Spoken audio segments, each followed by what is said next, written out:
Kristin Constable. Yeah. Welcome to the All Figured Out podcast. Thanks for coming on. Oh, thank you for having me. It's so fun to be here. And just this is going to be just a really cool conversation because I know you just have this ability to extract the best parts of people's stories. So thank you. I think we have that in common. Like extraction is such a funny word. Actually, I love that word because I love a good pimple pop. But like extracting is that's what like something I've really learned from you. And learning from you also, and we'll get into our story, like what you want to be extracting in life. Like that's such a huge piece of it.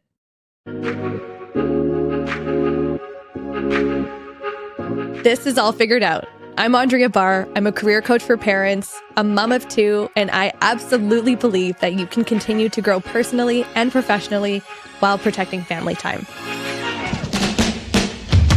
We're about to figure this work, life, and parenting stuff out together.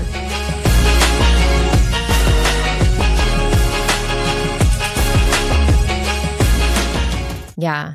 And it's a funny word because it can have a negative connotation as well, right? This idea of like extraction, like you could think about that negatively, but I think about it as like the juice, like extracting the juice out of people's experiences, out of their minds, like out of their hearts. And I just love doing that with people because I noticed that with a lot of people that, including myself, we're so close to our own, we could call it brilliance, genius, like gifts that we can't see them. And having someone be able to do that for you, like you do on your podcast and I do in my work, it's like, it's such a gift. So it is such a gift.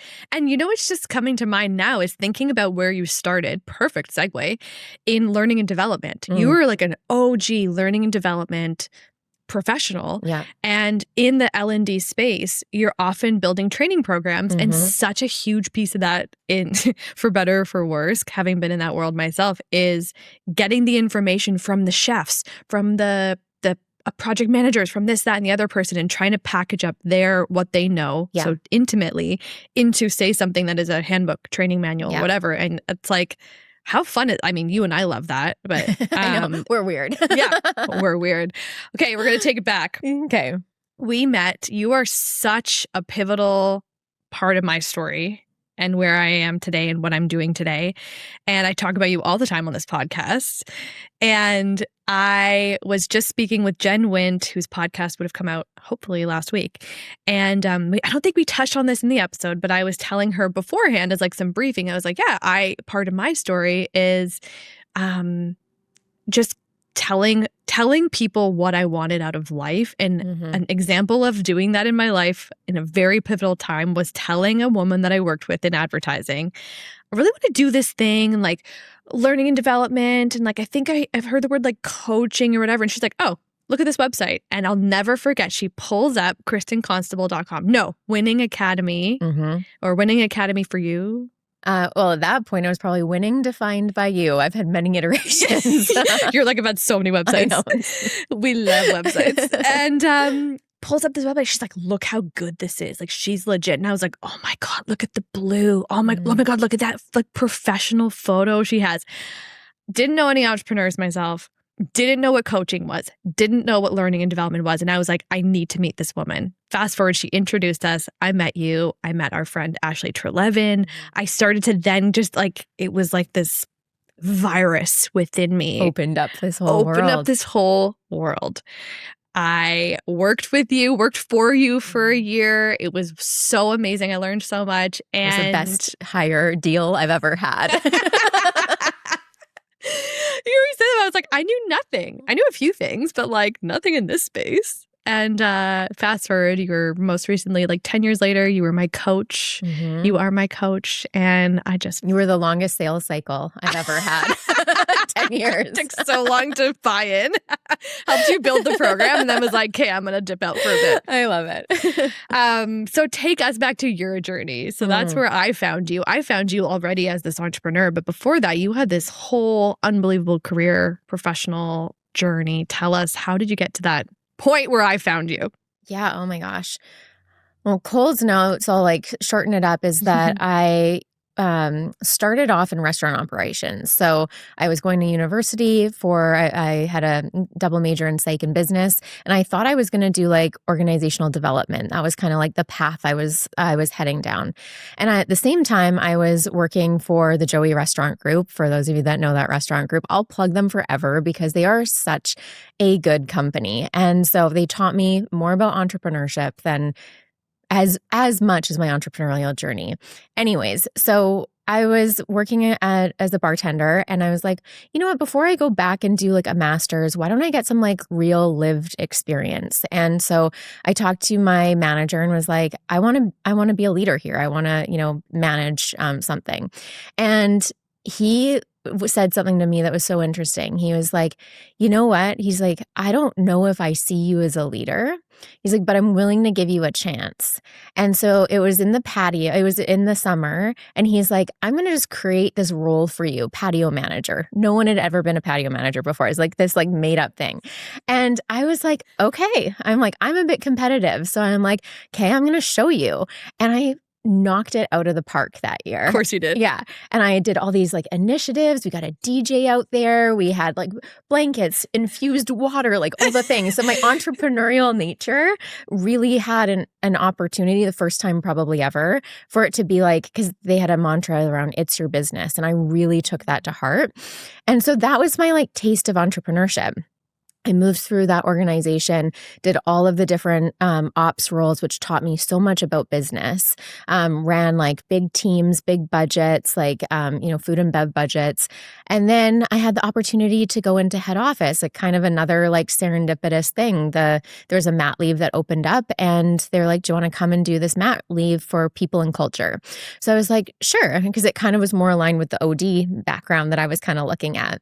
And again, I'm like, okay, this woman's going to come back from her mat leave. I need to create a job basically for myself. And so I created the Department of Training and Development in that company. And when she came back, I was like, I don't want to go. I want to do this.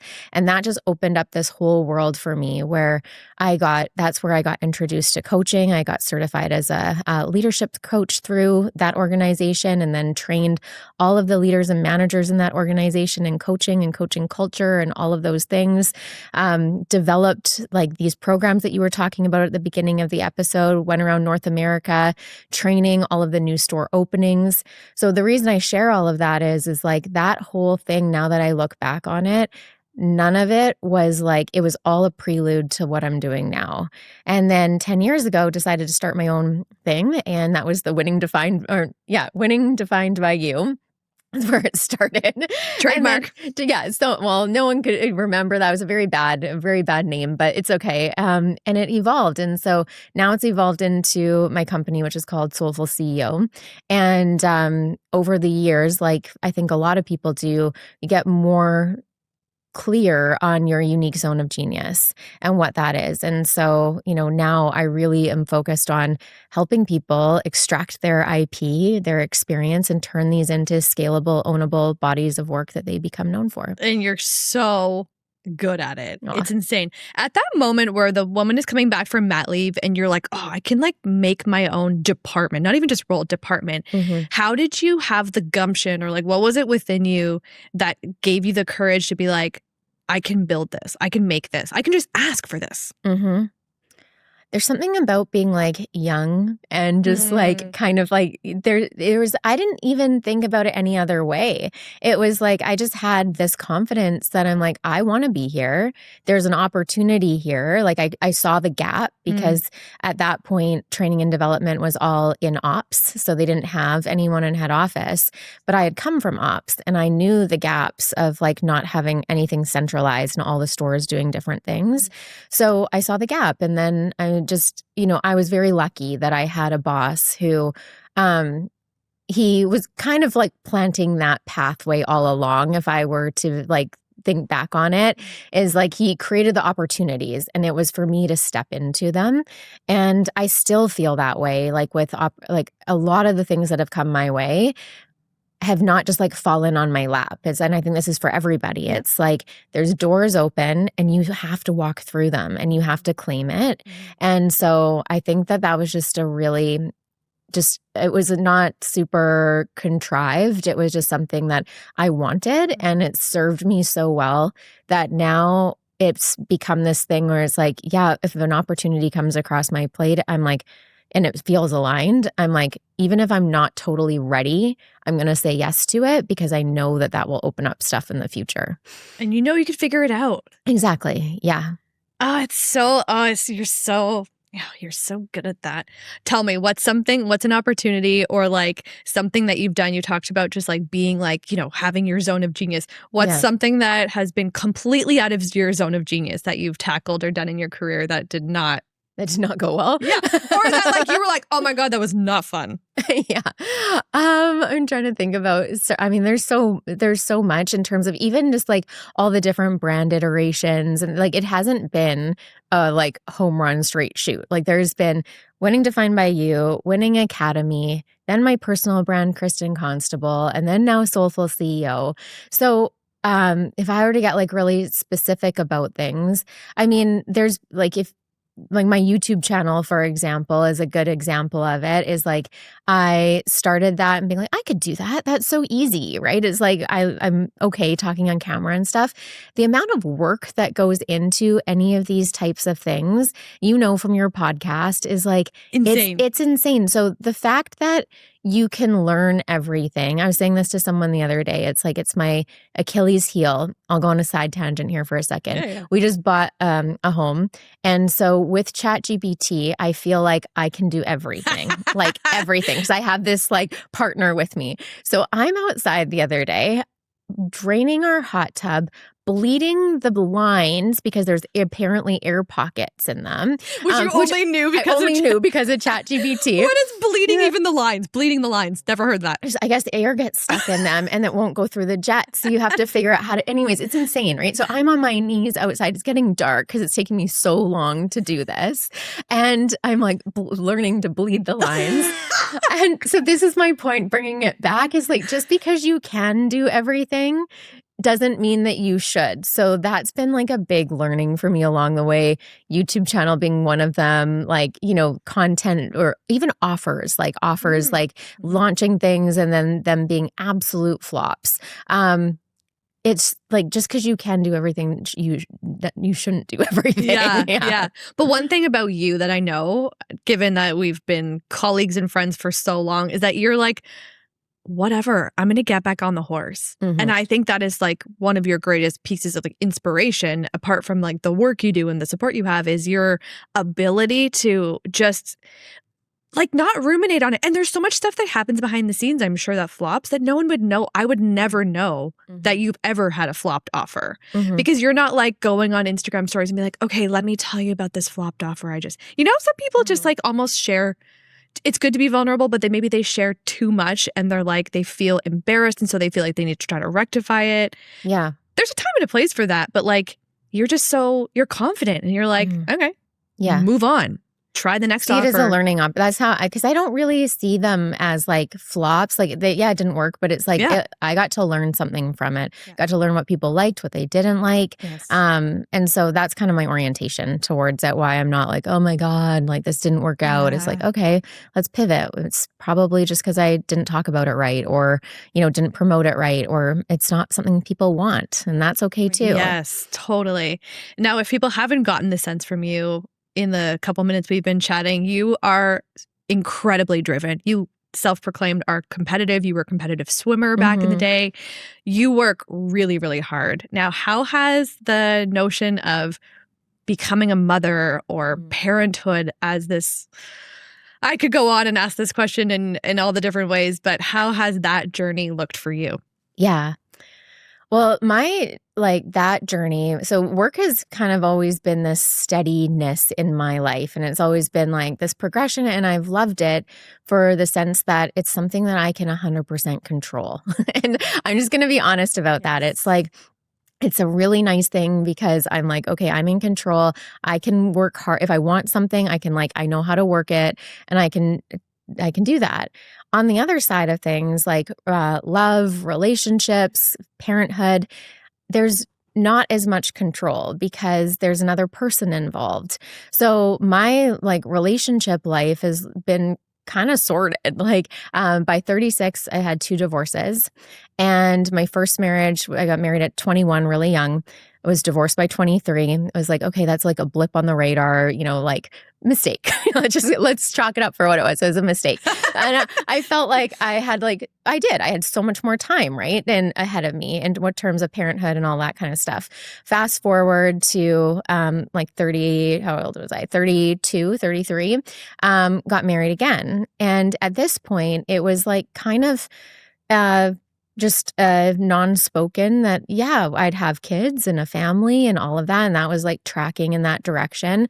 And so it didn't really worry me or wasn't something I stressed out about. And my partner, my second husband, he had a kid already, a wonderful little boy. And so I got to see him as a dad. And that was like one of the coolest things when we got together at the beginning was like, oh, I can see this person as a parent. And I can see that in that sense, like I could see parenting with them. And unfortunately, that relationship didn't work out. So now I'm at 36 years old.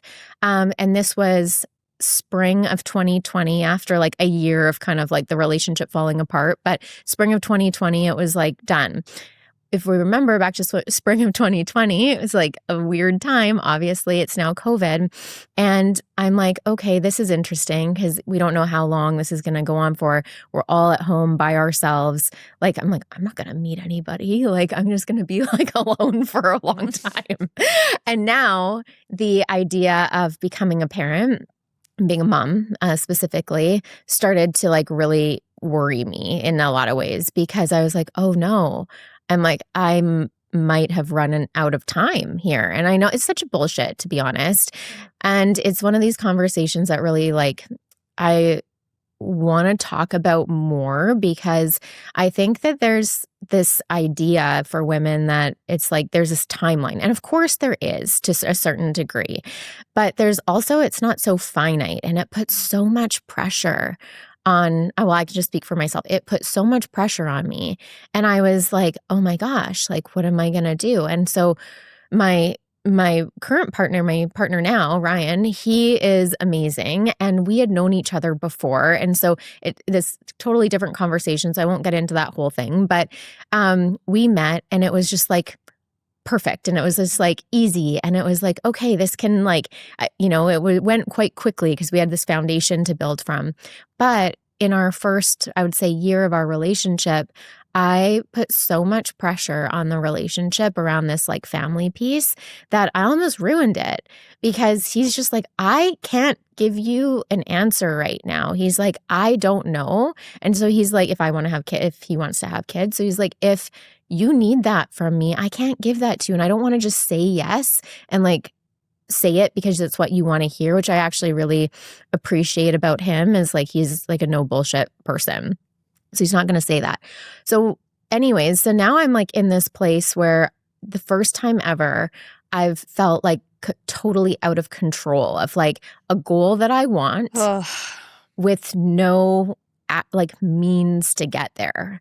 And it was like so foreign to me because with work, it was like, okay, I want something, just like figure it out, work harder, put in the reps. But with this, that was not working. Like pressuring, putting in the reps, like that was not going to work. No. And so, opposite. Yeah. So I had to really have this reckoning with like, okay, is it something that is it a non-negotiable for me? Because if it's a non-negotiable for me, there's probably ways to make that happen, right? Is like, either someone who wants to have a kid and just is like, absolutely yes, on my own, whatever. And I came to the realization that like, it wasn't a non-negotiable for me. It was something that at that point in time I wanted, but it wasn't like a deal breaker in terms of the relationship or anything like that.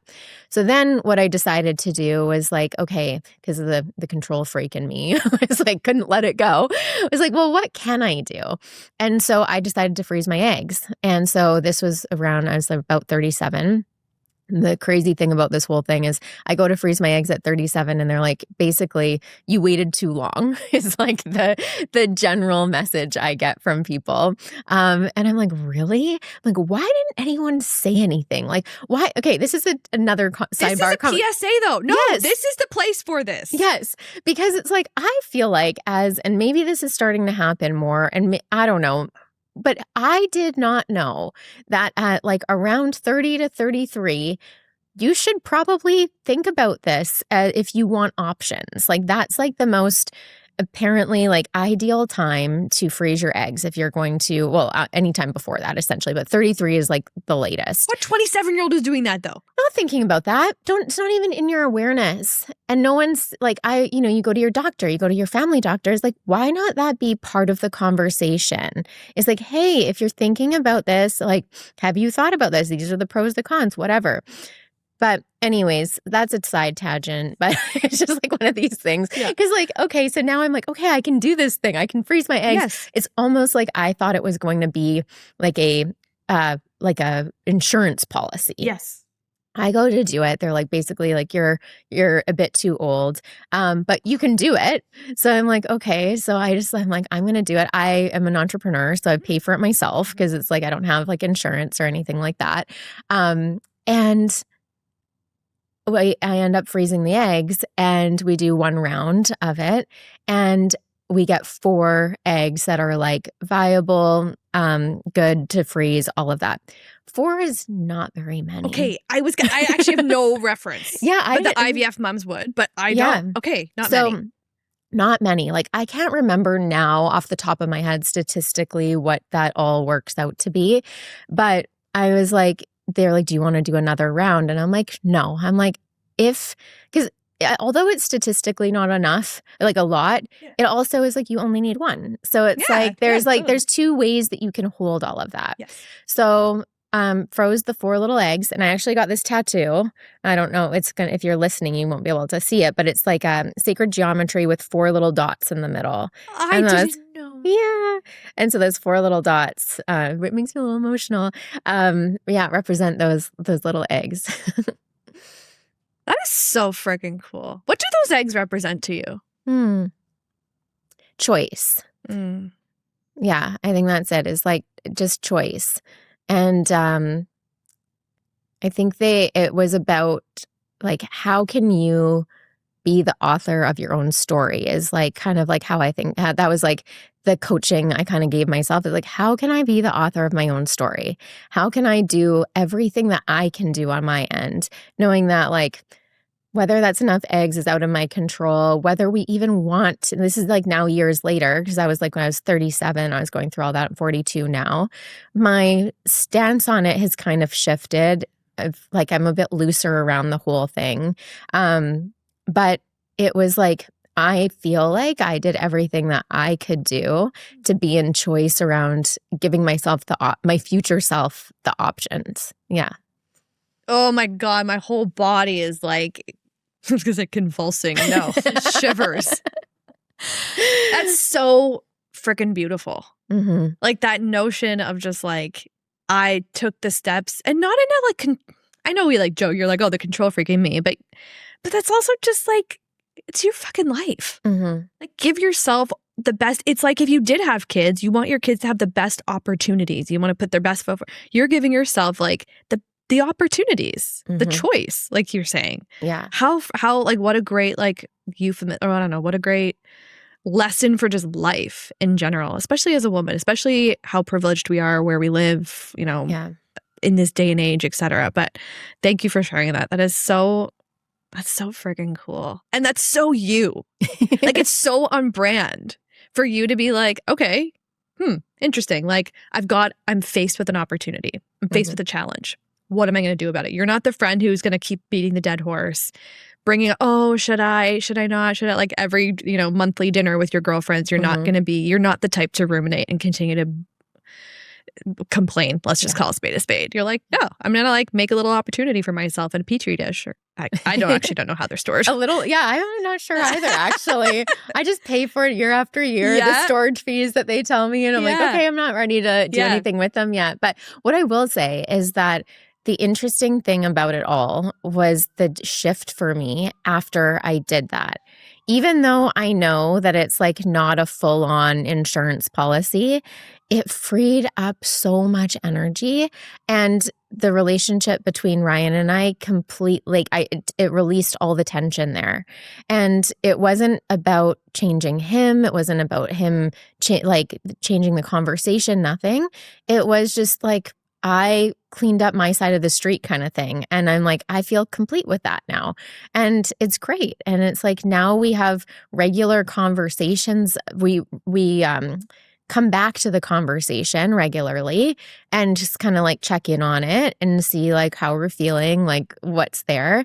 And both of us are really good with it. It's just being kind of like neutral. And it's like, we haven't decided no, but we also are not a full yes. So it's like, until we're a full yes, then I'm going to keep paying the $700 a year to keep them in there. That's so cool though. I love, you always have such good like visuals. Like I just love, that's why I think I just can learn so well from you, because you're like, I'm cleaning up my side of the street. Mm-hmm. This isn't like, we can point the finger in some cases for certain things. Everyone's got their own side of the street, but you're like, hey, this is kind of a me thing. Like the pressure, it was a me thing. So like, what can I do about that? Like you can go to counseling, you can talk about it, you can like physically freeze your eggs. Like how unbelievable. Take me to today and this notion of category of one. So the business you have is Soulful CEO. Mm-hmm. You are a coach, a badass leadership coach, a coach for entrepreneurs. The company is all about supporting entrepreneurs. Actually, how do you describe it? How are you describing your business today? Yeah, I mean, I think because I straddle coaching and I would say consulting. Yes. And so for people who know the coaching world, it's like as you and I do, there's like a huge variety of like experiences that you'll get in there. And so my work kind of straddles both, where I bring the consulting and the advisory and the mentorship because of my lived experience and how I can support people that way. But then I also hold space and know how to hold space really well for the human. And so because they go like hand in hand. Like as soon as you probably know, you have the strategy, you have the goals and the vision, well, all of our stuff comes up to get in the way of that. And so having someone to be able to support you, like clear that stuff and then also move forward on the strategy, I think is like the sweet spot in the intersection. So that's kind of what I do and why I actually came up with the name Soulful CEO, because it has this duality to it. Is like the CEO side is like the strategy, the business acumen, like running our businesses, like not just this cute little side hustles, but like actual businesses. But then the soulful side is like not losing touch with the human in the process and like using your vehicle as a vehicle, like literally to do your work in the world. And so, long-winded, but that's how I talk about it. Not at all. Wait, this is making me think as you're saying the Soulful CEO. I know this intimately because I've been a fan of you and a friend of yours for ages, but tell everybody that transition from going from having really big corporate clients, being very buttoned down business suit vibes, to then taking another path, to then coming back to this category of one that you have in your business. Yeah. Tell us about that journey, because that is so real. Yeah. And a lot of people go through stuff like this too. Totally. And I see it a lot actually with people who come from corporate and then they go on their own, like it's my story totally. So I can poke fun at it. Yeah, exactly. It's like you are like, I was in corporate. It was like very like, proper, buttoned up, all of that. And then at the same time, I was starting to do my own kind of like soul work, personal development, doing all the things. And so I was going on my own journey, right? And then I was like, well, there's this whole world over here. And it's like all of a sudden you start seeing it's like black and white and then technicolor. And so you're like, I need to like share that. I need to like bring that into my work. That's the work that I want to do. And so and what was that? What was the technicolor? The technicolor was really around this like the soul work side of things. And so I've always had an orientation around like business and bring those things in, but it definitely swung like pretty far on the like woo side. And I think you remember some of the like the middle photography. brand. It was so sexy. I loved it. It was like, and like it was but what I realized in all of that, and this happens often when we're personal brands, especially because it follows our trajectory. But it's not a great business decision to root your business in what you're like interested about. And this really has to be about like, who are the people you want to serve? Who are your clients? And how do you root your business in like what they actually want while bringing your interests and passions and stuff into it? But it's this intersection. It's not just about like, what do I want to do? Because that's a hobby. It's around like, what do I want to do? And how can this actually like meet a need in the market for the type of person that I want to work with? And that's the category of one conversation. And I had to kind of go on my own journey around that to find that, not only from a conceptual perspective, but like lived, walked, like I know what it's like to be over here and just doing it because I want to do it. And then getting like really frustrated when the business wasn't growing at the rate and level that I wanted it to grow. But it's like, well, no doubt, because it's like, I'm just kind of like doing what I want to do. I'm not thinking about it as a business in the sense of like creating offers and positioning for the person who's actually going to buy. So good. And again, it's just so real, because even if you are the corporate person and you went, so government or like banking or whatever, and then you're like, I'm going to quit and did my yoga teacher training, which we've all done. Some of us. Yeah. Guilty. Guilty. Never taught a class in my life. And then you go over and you do that. And then you're like, okay, pendulum back to this, like, what is the neutral ground? And I think what you're saying, and you're not saying to like concede and build a business that you don't like. Yeah. Or build an offer that you're like, well, this is what's going to make money. Yes, you do need to think about that, because you're going to hate the business in a year, or you're going to hate your job in a year if you've only done it because of the money. Yeah. But there is like, sometimes you've got to get the taste for both sides. It's so interesting. This conversation keeps coming up in my personal life or on the podcast right now around this like midlife. I don't actually think 30s, 40s is midlife at all anymore. I know. Right? It's weird. Isn't that weird to when like... people say that I'm midlife, I'm in my 40s, I guess it is, but I'm like, no. Like, I feel like I've got so much. We're going to all live to like 120. Totally. So like 60s midlife to me. But anyway, that's besides the point. There's like this, a lot of people are, I don't know, have you experienced, this is now just two friends chatting, but have you heard this too of like people like that old joke about the guy who's like buys the sports car, like the midlife crisis? Like, what are your thoughts on that? Because it does seem like there's a really big pendulum swing for a lot of people. And what's your take on that? What are you seeing? Yeah, I kind of love the conversation, because I've heard it talked about as like the second act for people. And I think that there's so much opportunity. Like, I love entrepreneurship, and it's not for everybody. And it's like, it's not like it shouldn't be for everybody. Yeah. So this is like, for people who kind of like thrive in uncertainty, don't mind taking risks, don't need the stability of like a paycheck and 9 to 5. If you can handle that, to me, entrepreneurship is like the path, because it's like there's no ceiling. You get freedom of expression, freedom of time, all of the things. And you can find that internally too, though. There are places that you can find that. But anyways, I think that there's so many, we'll say women in particular, who are like, I'm done with this shit. I'm done with like playing by these rules, like climbing up the ladder, like not getting the opportunities that I deserve, all the things. And I know that happened to me in my corporate career to a degree too, even though the companies I worked for were excellent. I was kind of like looking around and I'm like, I see the predictable path here. And I'm like, I don't know if I can do 30 years like of this more. And so that was kind of like, where I was like, okay, let's give this a try. And I was in my 30s, so I had lots of time, and I was like, if it doesn't work out, it doesn't work out. But I think there's a lot of people who are in that headspace around like, I have a lot to offer, and they're not in environments that's really allowing them to like offer what they can at the level, or be compensated, or hold the other things that are important to them, like family and time off and things like that. And I think with like starting businesses, especially service-based businesses, being so much more accessible, it's not really that big of a stretch to be like, okay, I'm going to take, and this is what I love helping people with, take the decades of experience you have, all of your IP, all of the things that you've like built over the first act, and package those into a viable, scalable business that allows you to create like the the full values, like live in the full values of your life. And so I think it's great that people are doing this. And it's like, it's not for everybody, but for the people that I said that can like stomach those things, I would say go for it. Like, it's like, why not? True or false? If you're in your 40s, 50s, 60s, it's too late to make a pivot like that. I saw something the other day that was like, I think it was the average woman who starts a business, I think it was around like her 40s. Like that was like the average time.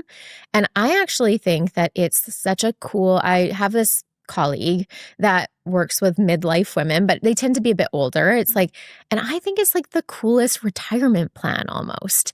It's like for if you're in your like 50s, 60s, and you are like, you know, open to learning new things, because you have to be obviously open to learning new skill sets and things like that. It's like, start a business. And it's like, you don't have to then work 9 to 5, but you can still have this vehicle to have like to create and to like create meaning and purpose and this like output that feels good. It's not just like putting in the hours. It's actually, it's creative. That's how I see business. Yes. Is it's a creative endeavor. And so when we have a way to do that and make money and help people at the same time, like, why wouldn't you want to do that? It's like a bit like your second act in your business, not just your life. And like I'm kind of doing the math as you're saying that. I'm like, okay, say you're 50, maybe you had kids at 30, 35, your kids are like 15, 20, maybe they're going to university or they're like starting their lives. Like, you can start another career, not be fully empty nested without a job because you've retired, being like, holy crap, what now? You can be like, cool, I'm like now running a business. My kid's in university in Ontario. I can go visit them whenever I want. Like, that's actually, I've never thought about it that way. Yeah. How fun. Totally. Okay, category. We've talked about category of one. We've kind of like, we've alluded to it, danced around. How do you describe what a category of one is? Yeah, this is a good question. Because I think well, especially in the online space, there's no shortage of people talking about like, be a category of one, like category of one brand. And in the online space, particularly in the coaching online space, it's like very trendy to be like, this is like a new idea.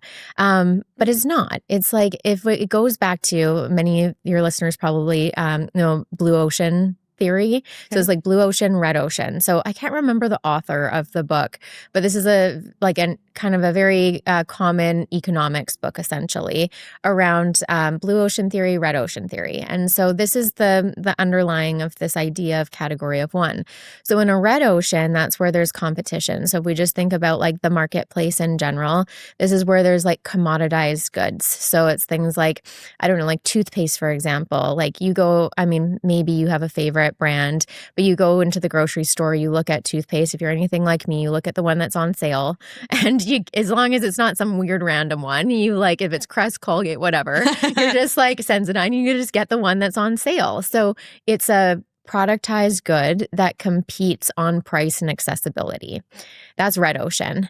Blue ocean is when you create this completely distinct category for yourself, where it's like there is no competition in that space. You've created such a unique offering that there is no difference. So, you know, we can think about like water as an example here, because water is a commodity good, you would think.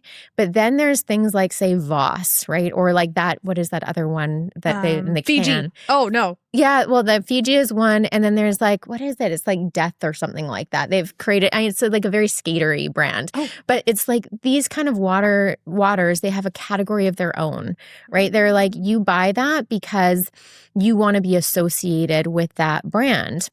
It's a part of you. So like that Voss water, if you want to be fancy, right? Yes. You would buy the Voss bottle. And then you're like, then it kind of says something about you. So this category of one is really about blue ocean strategy.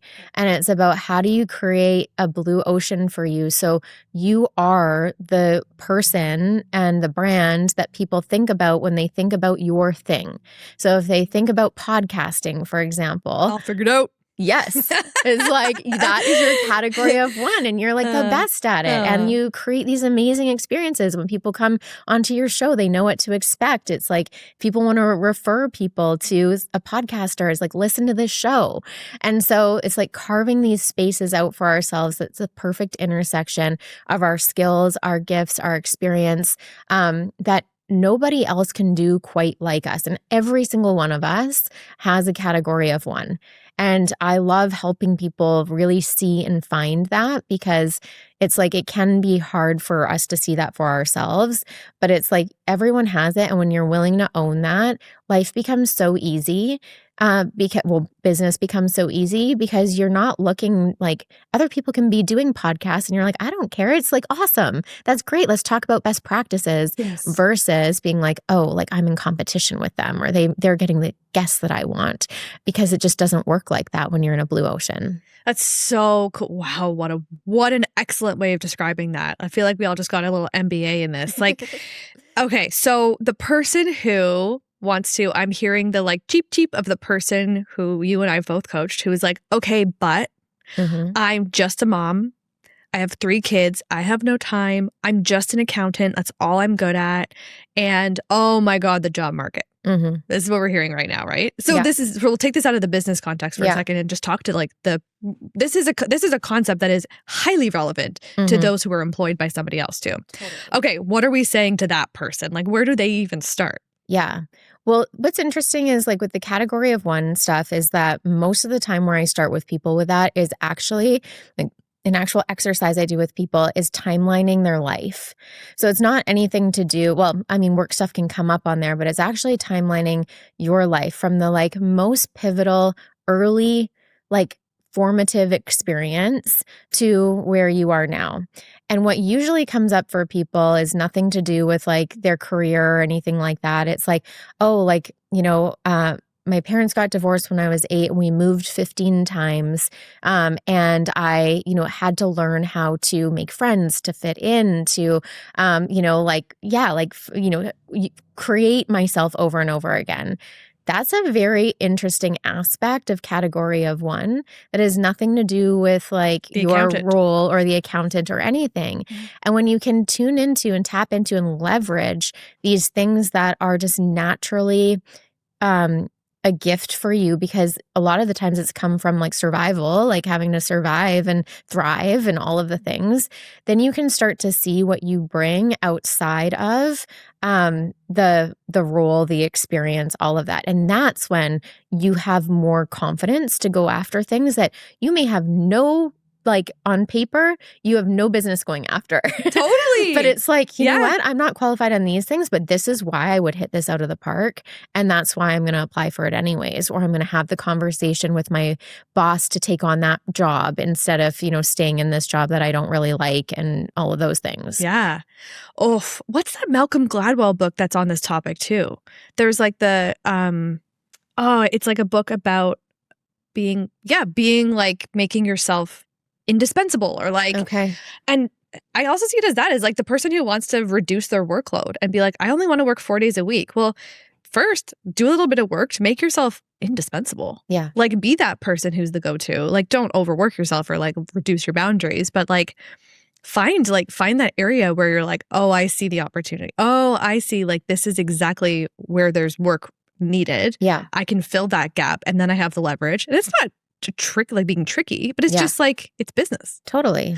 Yeah. Oh, that's so cool. Okay. So for the person now, let's go play on the other side. For the person who's like, okay, but I'm just this, I'm just that, the job market's back, but I really want to start my own business, but, and the but here is so many people are doing that. You come from a world, business coaching. Like you can't cross the road without finding another coach, another business coach consultant. How does that person then say like, okay, but do I really stick out? Am I really a category? Like that's where the doubts come in. What do you say to that person? Yes, this is where like there's always room for people in a market, no matter how saturated it is. But you have to be willing to do one thing, and that's specialize. And so this is where most people get all hung up because they feel like they're leaving stuff on the table. So they will want to be generalist and they'll be like, I can do this and I can do this and I can do this. And then you get in this like generalist category where no one knows what you're actually good at, where people can't refer people to you, and you don't become that go-to in people's minds. So it feels like the opposite thing that you want to do. You kind of want it. And I went through this as well. This is why winning defined by you was the thing, because it was coaching, consulting, facilitation, was all the things. I will define you. Yes. I will help define you. No matter who you are, what you do, everything. But that didn't work because it was way too broad. And so then the next iteration of that was like, okay, Winning Academy, which is where you came into the picture. And that was a leadership development consultancy. And that did really well as a business because it was like one thing that we became known for and that people like thought about to refer to. So for that person that's like, yeah, but there's so many people doing this, is like, well, what can you specialize in? And that's where it's like, what are you more qualified to do than almost everybody else? And this is like not only just from like credentials and things like that, but it's like you might be more qualified to do something because you have 3 kids and because you have the ability to like get shit done, multitask, like, hold a bunch of different things at the same time. That might be what your unique advantage is in a space where people are like, maybe 20-year-old kids that don't have the like lived experience and wisdom that you have. So true. Like those of us that know and grew up in the corporate days of learning to write emails. I know that sounds really weird, but I actually think of that as like, wow, I'm really happy that I had that really fundamental experience of like booking calendar invites correctly with, descriptions inside of them and writing emails that are professional yet have a bit of heart that aren't sounding like AI. Like that's second nature to a lot of us that grew up in that world. And so you might be like, okay, but I want to become a virtual assistant, for instance. But like, who am I to do that? They just want young bucks. But actually, I want the person who learned how to write emails, who understands professionalism, hospitality, not hospitality, but service. And so it is very interesting when you say it like that.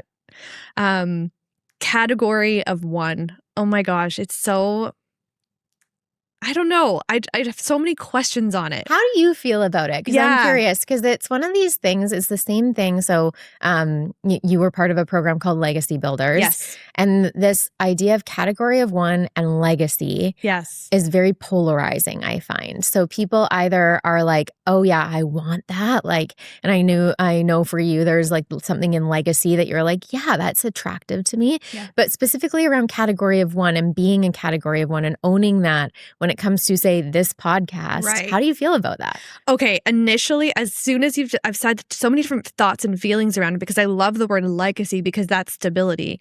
And then category of one, when I think of that, the one part freaks me out. That makes me be like, as somebody who loves to pivot, who loves novelty, you know this about me. I love switching things up, having autonomy. That's why I love entrepreneurship. The idea of being like, I'm only known for one thing terrifies me.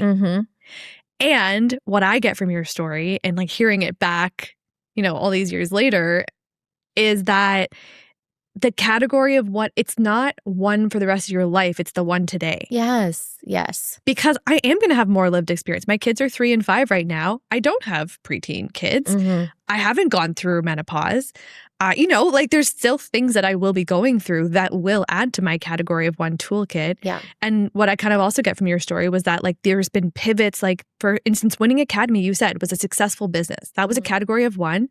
You guys did so well. You did so well in that. People knew how to refer you, but you yourself outgrew it. And it's almost like you had collected so much other lived life experience, 2 divorces, life. And you're like, cool, I'm ready to like step into another category of one. Yeah. And that just feels like such a light for me of being like, right, it's not that you're committing yourself for life. Like chain me to my like podcast cover art. I'm like twitch my eyes sometimes because I'm like, oh, I want to change it so badly. And my husband Scotty's like, just stop rebranding. Like just chill. Like it's fine.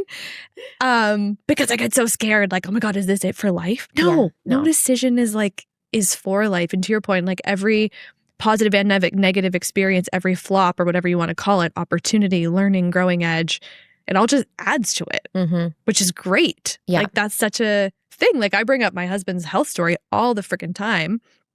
But I really, and kids and stuff like that, because to me, those are life experiences that have shaped me in a way that nothing else could have. Yeah, exactly. And like that comes into my category of one. Hence why I have a podcast. Yeah, like just tell stories. If I wasn't a parent too, like I probably shouldn't have a parenting podcast. I know. Yes. There's like thoughts on that, but I don't want to hear a podcast on parenting from a non-parent. Yeah.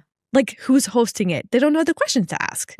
Just like your entrepreneurial podcast. Like if you weren't an entrepreneur hosting Soulful CEO podcast, it would be different if you were like, tell me about entrepreneurship because I don't know it. You know, there's something to it. And I think you've really hit the nail on the head. And when I think of my own iterations, it was coach. You come out of coaching school and they're like, you can coach anybody. Yes. Like, okay. It's like the worst advice. I had the audacity to coach one of the SVPs at a very big organization I was working for.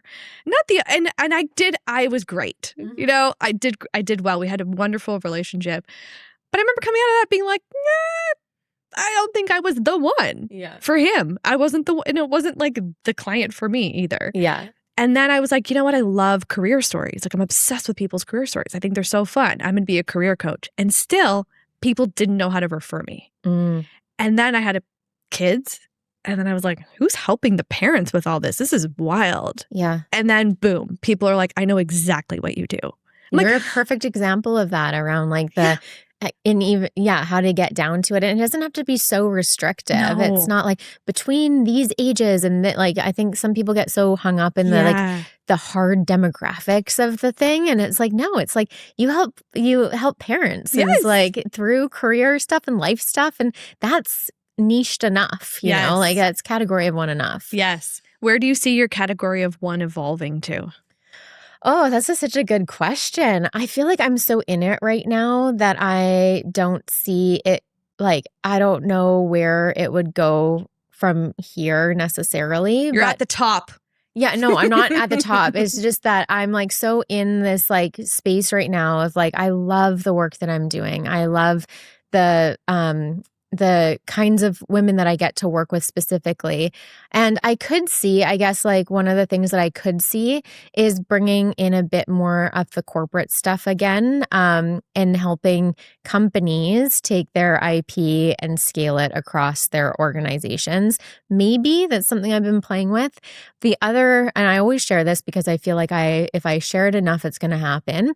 The other thing I'm holding in my vision for the future is a retreat space, like a physical space.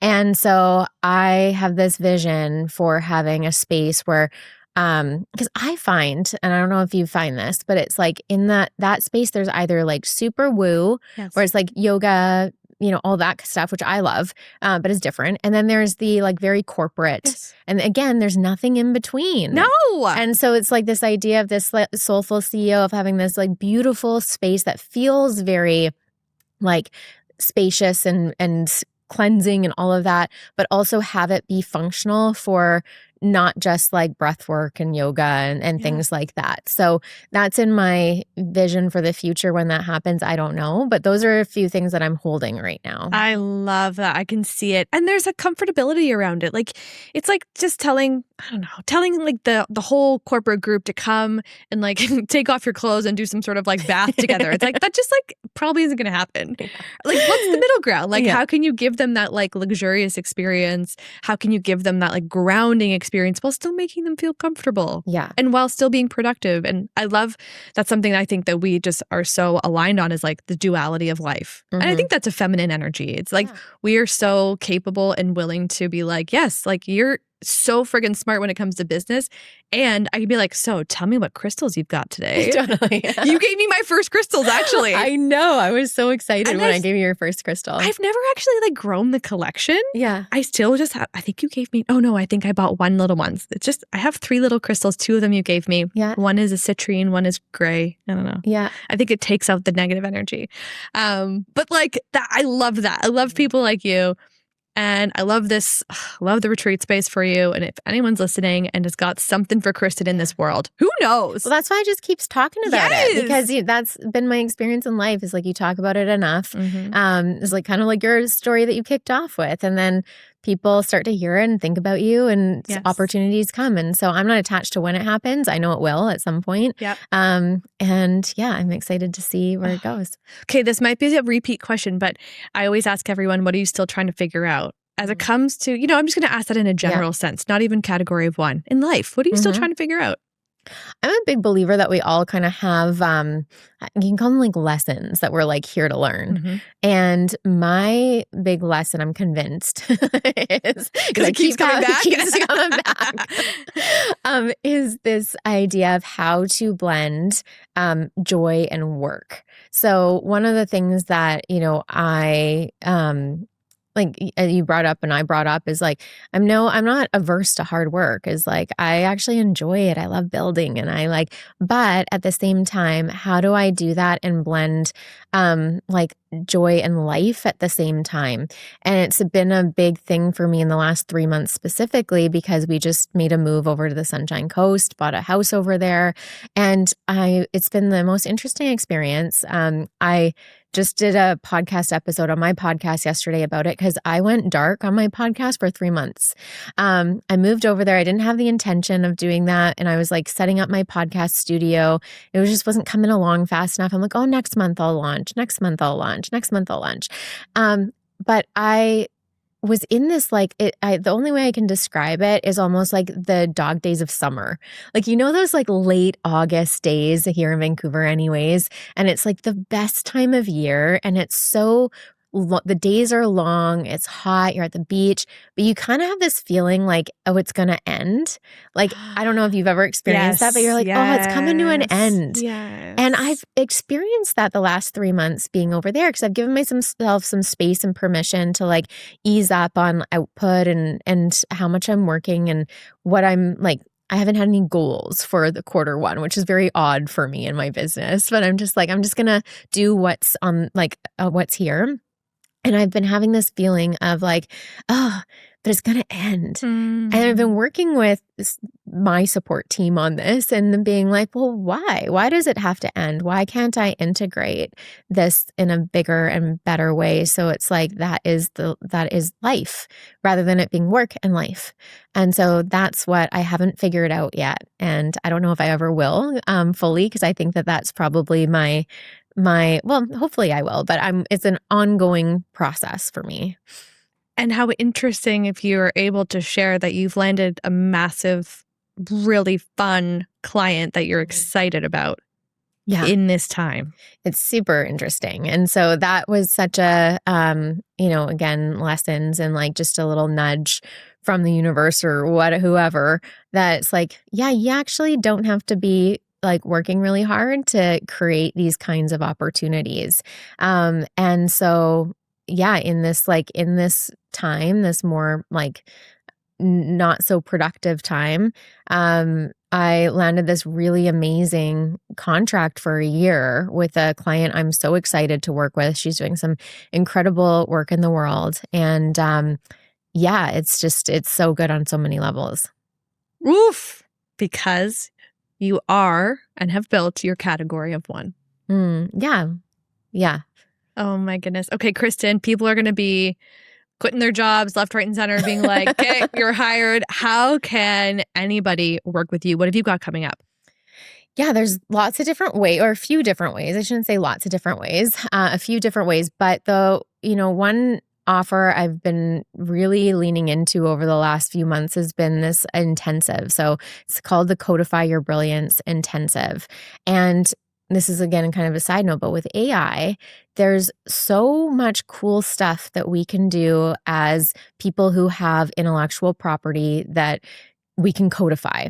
And so what I've been doing is working with my AI team members and taking all of my frameworks and my methods and how I would help people over the course of 3 months, training my AI team members, and then doing what I call an extraction session with them. So it's a 2-hour extraction session where I follow like a loose framework, but really I'm just like pulling out what I need. I know what I need. And then I put it into my AI team members to create this category of one playbook. And it's so cool to see the output of it. And so a lot of people who have been like taking me up on this offer are people who are in transition. So, they kind of know intuitively what they want to do, but haven't been able to put it to words yet. And then also people who have been doing what they've been doing for a while, but haven't differentiated themselves fully. So that's the one space I would encourage anyone who's listening that's kind of like think that, oh, this sounds interesting, or what is my category of one? Yeah. Go check that out, because it's a really accessible way to nail this down without taking months. And, I remember when we did this work, you were like, it's been 7 years in the making. I did say that. And it's like, that's so common for people, is they dance around this conversation forever. And it just doesn't have to be that way. So, no. Yeah. And it's so insane how quickly results can come, because and it's like you plus your AI, but it's you. Like you're like, I know exactly the question to ask. Like there's patterns over the thousands of entrepreneurs or humans that you've worked with over the years. You're like, I know the next question, and I know the next question, and you just extrapolate it. Ooh, that's another good word. Extrapolate. Yes. Extract and extrapolate. Yeah. So intense. So away from the woo. No one's going to want to come and be like sweating when you come and sit down. What is going to happen to me? Excavate. Oh my gosh. I have a little boy who is like really getting into the trucks and stuff. It's so bizarre for me. And all these words, I'm like, God, I think this is my future. So here we go. Kristin Constable. Thank you so much. Thanks for having me. We'll put all your links, put all your socials in the show notes, but you're friggin' amazing. I'm so honored to know you, be your friend. And this was the episode we needed to record. Yeah, likewise. Thank you for having me.